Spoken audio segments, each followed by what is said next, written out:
Welcome to our channel WB competitive exam preparation. এটি আমাদের EVS এর 20 নম্বর ক্লাস। আজকের ক্লাসটি মূলত একটা ম্যারাথন ক্লাস, যেখানে আমরা গুরুত্বপূর্ণ 42টি প্রশ্নকে আলোচনা করব। তো আশা করছি আমরা এই যে 20টি পরিবেশের ক্লাস আপলোড করেছি, সেখান থেকে তোমরা অনেক প্রশ্ন কমন পাবে। আর বিশেষ করে ক্লাস 3 থেকে ক্লাস 8 এর পরিবেশের যে পাঠ্যপুস্তক থেকে যে 6টি ক্লাস আপলোড করা হয়েছে, সেগুলি থেকে কন্টেন্ট পার্টের অনেক প্রশ্নই কিন্তু তোমরা পরীক্ষায় অবশ্যই কমন পাবে, দেখবে। আর ওই ক্লাসগুলোকে একবার শেষ মুহূর্তে রিভাইজ করে নিও। আর যারা দেখোনি তারা কিন্তু অবশ্যই দেখে যেও, কারণ ওখানে এমন কিছু প্রশ্ন আছে যে প্রশ্নগুলো কিন্তু না দেখলে পারবে না। আর যারা এই চ্যানেল নতুন, চ্যানেলটিকে অবশ্যই সাবস্ক্রাইব করো। আর যারা আমাদের টেলিগ্রাম চ্যানেলে এখনো যুক্ত হওনি, ডিসক্রিপশনে লিঙ্ক আছে, সেখানে গিয়ে তোমরা যুক্ত হয়ে যাবে। তো আজকে ক্লাসটা শুরু করা যাক। আজকের প্রথম প্রশ্ন, দার্জিলিংয়ের জঙ্গলে নিচের কোন প্রাণীটি দেখা যায়? এ রেড পান্ডা, বি বুনো গাধা, C zebra, D olive ridley turtle. দেখ, এই প্রশ্নটা বোধহয় বিগত কোনো একটা টেটে পড়েছে 2017 বা 14-তে। দেখো যে দার্জিলিংয়ের জঙ্গলে কোন প্রাণীটা দেখা যায়, সঠিক উত্তর হবে অপশন এ, রেড পান্ডা। আর এখানে ইম্পর্টেন্ট কিন্তু এই যে অলিভ রিডল টার্টল, অর্থাৎ একটা অলিভ রঙের যে কচ্ছপ, অর্থাৎ জলপাই রঙের যে কচ্ছপ, সেটা কিন্তু মূলত উড়িষ্যা বা আন্দামান বা গুজরাট উপকূলে কিন্তু দেখতে পাওয়া যায়। তো বিশেষ করে উড়িষ্যা, যদি এটা পড়ে বা এইভাবে এরকম কোশ্চেন আসে আর উড়িষ্যা বা আন্দামান উত্তর থাকলে সেটা হবে, তো এটাও মনে রাখবে। পরের প্রশ্ন, কচুরিপানা নিম্নলিখিত কোন উপাদানটির পরিমাণ বেশি থাকায় এটিকে বায়োগ্যাসের উৎসরূপে ব্যবহার করা হয়? A oxygen, B hydrogen, C nitrogen, D carbohydrate. তো এই যে কচুরিপানা, এটা বর্তমানে প্রযুক্তিকে কাজে লাগিয়ে এই কচুরিপানা থেকে কিন্তু বায়োগ্যাস উৎপাদন করা হচ্ছে। সেখানে কার্বোহাইড্রেটের উপস্থিতির জন্যে এখানে বায়োগ্যাস উৎপাদন করা সম্ভব হচ্ছে। পরের প্রশ্ন, ভারতের বৃহত্তম সুইস গেট কোন নদীতে অবস্থিত? A Ganga, B Damodar, C Teesta, D Brahmaputra. ভারতের বৃহত্তম সুইস গেট, এই যে সুইস গেটের কথা বলেছে, সেটা হচ্ছে দামোদর নদীতে। তোমরা জানো দামোদরের যে ডিভিসি যে প্রজেক্টটা, সেখানে এই যে সুইস গেটগুলো দেখা যায়। আর ডিভিসি নির্মাণ করা হয়েছে মূলত ওই মাল্টিপারপাস প্রজেক্ট, একটা ডিভিসি 1948 সাল নাগাদ এটা নির্মাণ করা হয়েছে। তাহলে ভারতের বৃহত্তম সুইস গেট দামোদর নদীতে অবস্থিত। পরের প্রশ্ন, ভারতের একমাত্র কোন অরণ্যে সিংহ দেখা যায়? A Bandhavgarh, B Simlapal, C Gir, D Jim Corbett. তাহলে ভারতের একমাত্র অভয়ারণ্য যেখানেতে সিংহ দেখা যায় সেটা হচ্ছে গির অরণ্য। তো গিরটা কোথায়? সেটা কিন্তু গুজরাটে। আর এছাড়া দেখো, বান্ধবগড় এটা হচ্ছে মধ্যপ্রদেশে, আর সিমলিপাল এটা উড়িষ্যা, আর জিম করবেট তোমরা জানো যে এটা উত্তরাখণ্ডে। পরের প্রশ্ন, অজান্তা গুহা কোন রাজ্যে অবস্থিত? A Orissa, B Madhya Pradesh, C Gujarat, D Maharashtra. Ellora অজান্তার যে গুহা, সেটা হচ্ছে মহারাষ্ট্রে অবস্থিত। অপশন ডি এটা হবে সঠিক। পরের প্রশ্ন, নিম্নলিখিত কোন প্রাণীটিতে মুক্ত সংবহনতন্ত্র দেখা যায়? এ কেঁচো, বি মানুষ, সি ব্যাং, ডি আরশোলা। যে মুক্ত সংবহনতন্ত্র দেখা যায় আরশোলাতে, আর মানুষ বদ্ধ সংবহনতন্ত্র। পরের প্রশ্ন, ভারতের সবুজ বিপ্লবের জনক কাকে বলা হয়? A Baba Amte, B Medha Patkar, C M S Swaminathan, D Anna Hazare. খুব ভালো প্রশ্ন। ভারতের সবুজ বিপ্লবের জনক বলা হয় এম এস স্বামীনাথনকে। আর ভারতের যে তৃতীয় পঞ্চবার্ষিকী পরিকল্পনা, তখন থেকেই সবুজ বিপ্লবে শুরু হয় এবং চতুর্থতে তার ভীষণ প্রভাব দেখা যায়। আর একটা প্রশ্ন এখানে পড়ে যে শ্বেত বিপ্লবের জনক, সেটা কিন্তু ভার্গিস কুরিয়ান। পরের প্রশ্ন, যদি ভূপৃষ্ঠে সূর্যের কোনো প্রকার রশ্মি না পৌঁছায়, তাহলে মানুষেরা কিসের অভাবজনিত রোগে ভুগতে পারে? A vitamin A, B vitamin C, vitamin D, না ভিটামিন ই।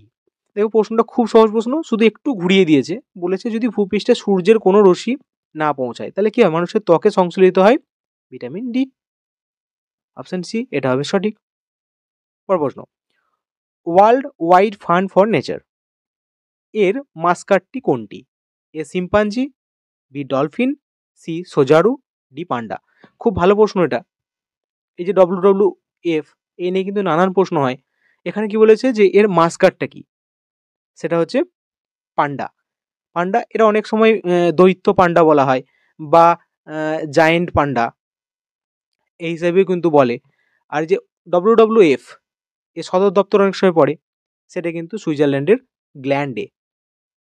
পরের প্রশ্ন, বায়োলজিক্যাল ঘড়ি এর ধারণা কে দেন? A Odum, B Haeckel, C Lindeman, D Carlos Linnaeus. এটাও খুব ভালো প্রশ্ন। বায়োলজিক্যাল ঘড়ি এ ধারণা দেন কার্লোস লিনিয়াস। অপশন ডি হবে সঠিক উত্তর। পরের প্রশ্ন, ল্যান্ডস্কেপ ইকোলজি ধারণাটি সর্বপ্রথম প্রয়োগ করেন A Carl Troll, B Tansley, C Bentham, D উপরের কেউ নন।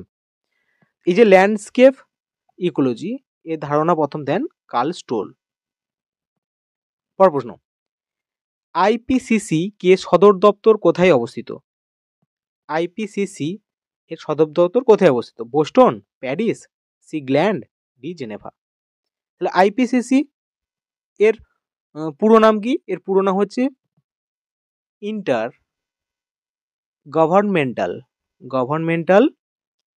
Panel on climate change.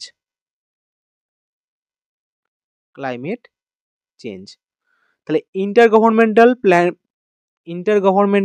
Panel on climate change, IPCC. এটা প্রতিষ্ঠিত হয়েছে 1988 সালে। আর এর সদর দপ্তর কোথায়?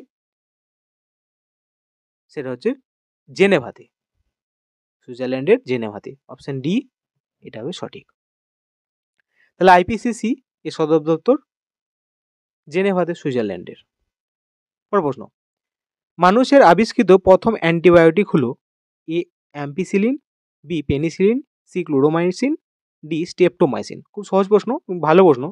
মানুষের আবিষ্কৃত প্রথম অ্যান্টিবায়োটিকটা হলো পেনিসিলিন। Option B. পরের প্রশ্ন, অন্ধ্রপ্রদেশের স্থানান্তর কৃষি কি নামে পরিচিত? এ podu, B মাংচু, C edu, D লেডাং। দেখো এই যে স্থানান্তর কৃষি এটা কিন্তু ঝুম চাষ বা ঝুম নামেও কিন্তু পরিচিত, এবং এই ঝুম নামটা বিশেষত আসামের দিকে এটা বিশেষভাবে পরিচিত। তো অন্ধ্রপ্রদেশে এই যে স্থানান্তর কৃষিটার একটা নাম রয়েছে, সেটা হচ্ছে পডু। অপশন এ হবে সঠিক উত্তর। তো অনেক সময় পডু না বলে এটাকে পরশু দরশু পদু এরকমও পড়ে। আর এই পডু বা পদু এটা কিন্তু উড়িষ্যারও স্থানান্তর কৃষির নাম কিন্তু এই পডু বা পদু। তাহলে উড়িষ্যা বা অন্ধ্রপ্রদেশ সেটা হচ্ছে পডু, আর আসামে ঝুম। পরের প্রশ্ন, মানুষের হৃদস্পন্দনের হার প্রতি মিনিটে কতবার? এ 93, বি 48, সি 72, ডি 65। মানুষের হৃদস্পন্দন হচ্ছে মিনিটে 72 বার। অপশন সি এটা হবে সঠিক। পরের প্রশ্ন, যে গ্যাসের প্রভাবে তাজমহল ক্ষতিগ্রস্ত হচ্ছে তা হলো A carbon dioxide, B sulphur dioxide, C nitrogen dioxide, D methane. প্রশ্নটাও খুব বারবার পড়ে, কিন্তু ভালো প্রশ্ন এটা। তাহলে তাজমহল যে ক্ষতিগ্রস্ত হচ্ছে সেটা কিন্তু মূলত সালফার ডাইঅক্সাইডের জন্য। জলের সাথে এই যে সালফার ডাইঅক্সাইড এসে মিশে যায়, যে সালফিউরিক অ্যাসিড তৈরি করে, যেটা তাজমহলে ক্ষত সৃষ্টি করে। পরের প্রশ্ন, দৌড় সমুদ্রে জাহাজ চলাচল ও সমুদ্র দূষণ নিবারণ করা কোন সংস্থার প্রধান কাজ? এ আইসিএসইউ, বি সিএসসিইপি, সি আইএনসিও, ডি ইউপিইএন। তাহলে দূর সমুদ্রে জাহাজ চলাচল ও সমুদ্র দূষণ নিবারণ করা হচ্ছে অপশন সি আইএনসিও এর প্রধান কাজ। পরের প্রশ্ন, ভিটামিন সি ছাড়া কোন ভিটামিন স্কারভি প্রতিরোধে সহায়ক? A P, B K, D না ই? তাহলে ভিটামিন সি ছাড়াও কোন ভিটামিন স্কারভি প্রতিরোধ করতে পারে? সেটা হচ্ছে ভিটামিন পি। তো মূলত ভিটামিন পি বলে কোনো ভিটামিন নেই, এটা অ্যাকচুয়ালি একটা ফ্ল্যাভিনয়েড। আর এটার কাজ কি? এটা একটা অ্যান্টি অ্যাক্সিডেন্ট হিসেবে বা অ্যান্টি ইনফ্লেমেটরি হিসেবে কিন্তু কাজ করে। আর ভিটামিন পি যেটাকে বলছে, এর প্রধান উৎস কিন্তু এই ভিটামিন পি এর প্রধান উৎস ওই উদ্ভিদ গোত্রীয় উদ্ভিদ, যেমন ফলমূল থেকে পাওয়া যায়। পরের প্রশ্ন, জনসংখ্যা বৃদ্ধির সঙ্গে প্রাকৃতিক সম্পদের সম্পর্ক নির্ণয় করেন A Darwin, B Mendel, C Malthus, D Weismann. জনসংখ্যা বৃদ্ধির সঙ্গে প্রাকৃতিক সম্পদের সম্পর্ক নির্ণয় করেছেন অপশন সি ম্যালথাস। পরের প্রশ্ন, এল নিনো শব্দটি কোন ভাষা থেকে এসেছে? A Russian, B Tamil, C Spanish, D জাপানি। এল নিনো এই প্রশ্নটাও বারবার আসে এবং নানানভাবে পড়ে। দেখো এখানে কি বলেছে যে এটা কোন ভাষা থেকে এসেছে? এটা হচ্ছে স্প্যানিশ ভাষা থেকে এসেছে। অপশন সি হবে সঠিক। আর এটাকে একটা দুষ্টু বালকের সাথে বা ছোট্ট যিশুর সাথে তুলনা করা হয়। পরের প্রশ্ন, আইটিসিজেড এর পুরো নাম হলো A international tropical convergence zone, B intertropical convergence zone, C intertropical convergent zone, D intertropical convergence zone. তো ITCZ এর পুরো নাম হচ্ছে intertropical convergence zone, option B হবে সঠিক। পরের প্রশ্ন, 2023 সালের পরিবেশ দিবসের স্লোগান হলো A our planet our responsibility, B one earth our responsibility, C only for global, D time for future. তো এরকম প্রতি বছরই বিভিন্ন দিবস, বিশেষ করে পরিবেশ দিবস, বায়োডাইভার্সিটি দিবস, এরকম যে দিবসগুলো রয়েছে, বসুন্ধরা দিবস, তাদের একটা করে থিম থাকে। তো এগুলো অনেক সময় পরে এখন আর সরাসরি ডেটগুলো জিজ্ঞাসা করছে না, একটু সহজ হয়ে যাচ্ছে। তো একটু ভালো কোশ্চেন স্ট্যান্ডার্ড হলে কিন্তু এখানে থিমগুলো আসছে। তো 2023 সালের পরিবেশ দিবসের স্লোগান ছিল আওয়ার প্ল্যানেট আওয়ার রেসপন্সিবিলিটি। এই যে পরিবেশ দিবসের স্লোগান, সেগুলো কিন্তু অনেক সময় একাধিক থাকে। তো 2023 সালেরও এরকম 2-3টে স্লোগান কিন্তু ছিল। যেমন প্রথমটা যেমন দেখতে পাচ্ছ যে আওয়ার প্ল্যানেট আওয়ার রেসপন্সিবিলিটি, সেরকমই আরেকটা 2023-এই ছিল, সেটা হচ্ছে গ্রিন টুডে ক্লিন টুমোরো। এগুলো খুব গুরুত্বপূর্ণ, অনেক সময় এটা না দিয়ে এটাও দিয়ে দিতে পারে যে আওয়ার প্ল্যানেট আওয়ার রেসপন্সিবিলিটি, আর ওটা না দিয়ে দিল হয়তো যে গ্রিন টুডে ক্লিন টুমোরো। এটাও কিন্তু 2023 সালে পরিবেশ দিবসের স্লোগান। পরের প্রশ্ন, গ্রিন বেঞ্চ এর কাজ হলো এ উদ্ভিদের রক্ষণাবেক্ষণ ও সংরক্ষণ, বি পরিবেশ সংক্রান্ত মামলার বিচার, সি উদ্ভিদের নামকরণ, ডি উপরে কোনোটি নয়। এটা খুব ভালো প্রশ্ন। দেখো গ্রিন বেঞ্চ এর কাজ কি? এর কাজ হচ্ছে পরিবেশ সংক্রান্ত মামলার বিচার করা, অপশন বি এটা হবে সঠিক। পরের প্রশ্ন, জাতিসংঘে শিশুর অধিকার রক্ষার আইন ব্যবস্থা শুরু হয় এ 1960 খ্রিস্টাব্দে, বি 1976 খ্রিস্টাব্দে, সি 1989 খ্রিস্টাব্দে, ডি 1988 খ্রিস্টাব্দে। জাতিসংঘে শিশুর অধিকার রক্ষার আইন ব্যবস্থা শুরু হয়েছে 1989 খ্রিস্টাব্দে, অপশন সি হবে সঠিক। আর্সেনিক মোকাবিলায় চাষ করা উচিত এ সিম, বি টমেটো, সি পেঁয়াজ, উপরে সবগুলি। তো আর্সেনিক মোকাবিলায় চাষ করা উচিত সিম, টমেটো বা পেঁয়াজ, উপরেই সবগুলো, এটার অপশন ডি হবে সঠিক। আর যাদের কিডনিতে স্টোন হয় তাদেরকে টমেটো বা পালং শাক কিন্তু খেতে বারণ করা হয় বা খাওয়া উচিত নয়। অনেক সময় এরকম প্রশ্ন পড়ে, সমস্ত সবজিতে অক্সালিক অ্যাসিড বেশি থাকে, সেগুলোকে তাদের খেতে বারণ করে যাদের কিডনিতে স্টোন হয়। পরের প্রশ্ন, কোন জাতীয় উদ্যানটি একটা হ্রদের উপর ভাসমান রয়েছে? এ কেবুল লামজাও জাতীয় উদ্যান, বি কেওলাদেও জাতীয় উদ্যান, সি মধুপুর জাতীয় উদ্যান, ডি দিব্যাং জাতীয় উদ্যান। ইভিএসের এর আগের ক্লাসে এই প্রশ্নটাকে একটু আলোচনা করা হয়েছে। এই প্রশ্নটা কিন্তু ছিল না, এই প্রশ্নটা সম্পর্কে কিন্তু আলোচনা করা হয়েছে। তো এখানে কি বলেছে দেখো, একটা হ্রদের উপর ভাসমান, সেটা হচ্ছে কেবুল লামজাও জাতীয় উদ্যান। হ্যাঁ, মনে পড়েছে, ওখানে প্রশ্নটা ছিল যে নাচুন হরিণ কোন জাতীয় উদ্যানে দেখতে পাওয়া যায়, সেটার উত্তর হতো কেবুল লামজাও জাতীয় উদ্যান। এই জাতীয় উদ্যানটা লোকট্যাক হ্রদের উপরে ভাসমান। আর আগের দিন বলেছি যে এটা হচ্ছে 40 বর্গ কিলোমিটারের বিস্তৃতি। পর প্রশ্ন, ভারতের সর্বাধিক ব্যবহৃত সার কোনটি? A ammonium sulphate, B urea, C super phosphate of lime, D গোবর। তাহলে ভারতের সর্বাধিক ব্যবহৃত সার হচ্ছে ইউরিয়া। পর প্রশ্ন, জলবাহিত এককোষী প্রোটোজোয়া ঘটিত রোগ কোনটি? A giardiasis, B polio, C typhoid, D যক্ষা। তো জলবাহিত এককোষী প্রোটোজোয়া ঘটিত রোগটা হচ্ছে জিয়ারডিয়াসিস। এটা খুব ভালো প্রশ্ন। পর প্রশ্ন, নিম্নলিখিত কোনটি গ্যাস চক্র নয়? এ নাইট্রোজেন চক্র, বি কার্বন চক্র, সি ফসফরাস চক্র, ডি উপরে সবগুলোই ঠিক। তো এই যে গ্যাস চক্র নয় সেটা হচ্ছে ফসফরাস চক্র, নাইট্রোজেন বা কার্বন চক্র এগুলো তো রয়েছে, ফসফরাস চক্র এটা নয়। পর প্রশ্ন, বিশ্ব ডায়াবেটিস দিবস কবে পালিত হয়?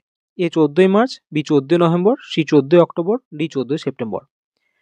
এই প্রশ্নটা আগের ক্লাসে দেয়া হয়েছিল এবং সেখানে কিন্তু উত্তরটা ভুল বলা হয়েছিল। এখানে সেটা সংশোধন করার জন্যই কোশ্চেনটাকে আবার নিয়ে আসা হয়েছে।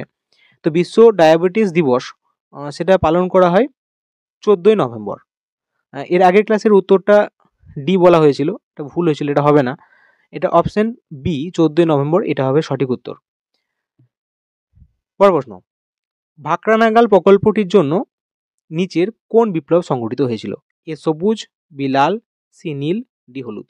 দেখো প্রশ্নগুলো দেখো, একটা সহজ প্রশ্নকে কিভাবে ঘুরিয়েছে যে ভাকরানাগাল প্রকল্পটির জন্য নিচের কোন বিপ্লব সংঘটিত হয়েছিল। এই প্রকল্প সম্পর্কে কিন্তু জিজ্ঞাসা করেনি। তো এটার জন্য কি হয়েছিল? চাষবাস, সবুজ বিপ্লব হবে। মূলত ভাকরা নাগাল প্রকল্প থেকে জলবিদ্যুৎ উৎপাদনের পাশাপাশি জলসেচ, সেটাই যে উদ্দেশ্য ছিল। তাহলে জলসেচ হলে সবুজ বিপ্লব হবে। খুব সহজ প্রশ্ন কিন্তু এটা। আর ভাকরা নাগাল এই যে প্রকল্পটা, এটা কোন নদীর উপর গড়ে উঠেছে? এটা হচ্ছে শতুদ্র বা সুতলেজ নদী। এটা কোথায়? এটা হিমাচল প্রদেশে। এই প্রশ্নগুলো কিন্তু সরাসরি পড়ে। পরের প্রশ্ন, বায়োলজিক্যাল ডাইভার্সিটি দিবস কবে পালিত হয়? এ 5ই জুন, বি 23শে জানুয়ারি, সি 16 সেপ্টেম্বর, ডি 22শে মে। এখনকার দিবসগুলো কিন্তু একটু যেন কঠিন বা স্ট্যান্ডার্ড পড়ছে। দেখো, বায়োলজিক্যাল ডাইভার্সিটি দিবস সেটা হচ্ছে 22শে মে। অপশান ডি এটা হবে সঠিক উত্তর।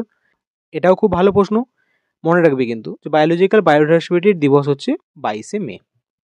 এই যে বায়োডাইভার্সিটি দিবসটা, এটা পালন করা হয়ে আসছে কিন্তু 1992 সাল থেকে। 23-এর কারেন্ট ডেটা অনুযায়ী সারা বিশ্বে এই যে বায়োলজিক্যাল হটস্পট রয়েছে 36টার মতো। পরের প্রশ্ন, লিজার্ড কি? এ ঘূর্ণাবত, বি এক প্রকার সরীসৃপ, সি অতি শীতল মেরুবায়ু, ডি একটি পোশাক। খুব সহজ প্রশ্ন, এটা একটা সরীসৃপ। পরের প্রশ্ন, পাহাড়ে টেনিস বল সমভূমির তুলনায় বেশি লাফায় কেন? এ বলের ওজন কম বলে, বি অভিকর্ষ বল কম বলে, সি পাহাড়ের ভূমি সমতল নয় বলে, ডি বায়ুমণ্ডলীয় চাপ বারবার পরিবর্তন হয় বলে। এটাও খুব সহজ প্রশ্ন। কি বলছে? পাহাড়ের টেনিস বল সমভূমির তুলনায় বেশি লাফায় কেন? তোমরা জানো যে অভিকর্ষ যে বলটা ভূপৃষ্ঠ থেকে যত নিচের দিকে যাওয়া যাবে বা ভূপৃষ্ঠ থেকে যত উপরের দিকে যাওয়া যাবে, সেটা কিন্তু কমতে থাকে। তাহলে এখানে সঠিক উত্তর হবে অপশন বি, অভিকর্ষ বল কম বলে। পরের প্রশ্ন, টুংরো রোগ কোন উদ্ভিদের লক্ষ্য করা যায়? এ তামাক গাছ, বি ধান গাছ, সি লেটুস পাতা, ডি টমেটো গাছ। টুংরো রোগ এটা দেখা যায় ধান গাছে। পরের প্রশ্ন, সাঁওতালদের দেবতার নাম কি? এ মারাংবুড়ু, বি ভুয়াং, সি হুন্টা, ডি সূর্য। এ সাঁওতালদের দেবতার নাম এ হচ্ছে মারাংবুড়ু। এটা আমারও জানা ছিল না, জানলাম।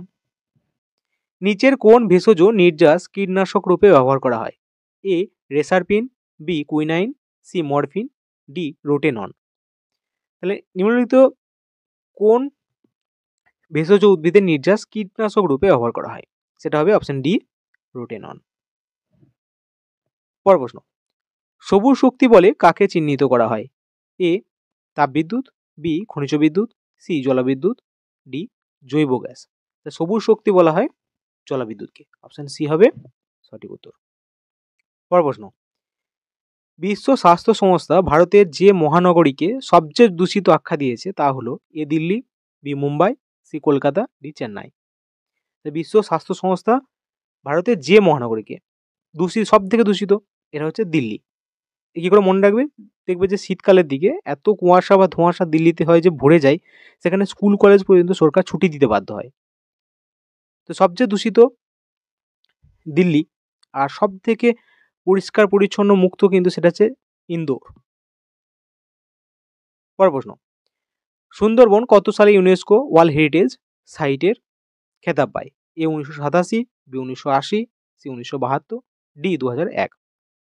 তাহলে সুন্দরবন ইউনেস্কো ওয়ার্ল্ড হেরিটেজ সাইটের খেতাব পায় 1987 সালে। অপশন এ এটা হবে সঠিক।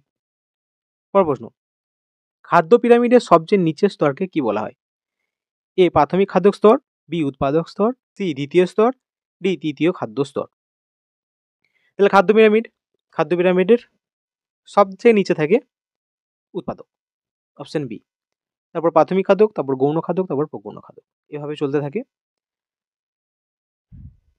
পরের প্রশ্ন এবং আজকের শেষ প্রশ্ন, পৃথিবীর নিকটতম বায়ুমণ্ডলের স্তর কোনটি? A stratosphere, B ionosphere, C mesosphere, D troposphere. তাহলে পৃথিবীর নিকটতম বায়ুমণ্ডলের স্তর হচ্ছে ট্রোপোস্ফিয়ার। ট্রোপোস্ফিয়ার পর কি আছে? স্ট্র্যাটোস্ফিয়ার, তারপর মেসোস্ফিয়ার, তারপর থার্মো, তারপর এক্সোস। আজকের ক্লাসটা তোমাদের কেমন লাগলো তা কমেন্টে জানিও। আর ভালো লাগলে অবশ্যই লাইক ও শেয়ার করো। আর যারা চ্যানেল নতুন, চ্যানেলটিকে অবশ্যই সাবস্ক্রাইব করো। আর যারা আমাদের এখনো টেলিগ্রাম চ্যানেলে যুক্ত হওনি, যুক্ত হয়ে যাবে। সেখানে কিন্তু বিভিন্ন জব রিলেটেড ইনফরমেশন এবং স্টাডি মেটেরিয়াল প্রোভাইড করা হচ্ছে। Thank you.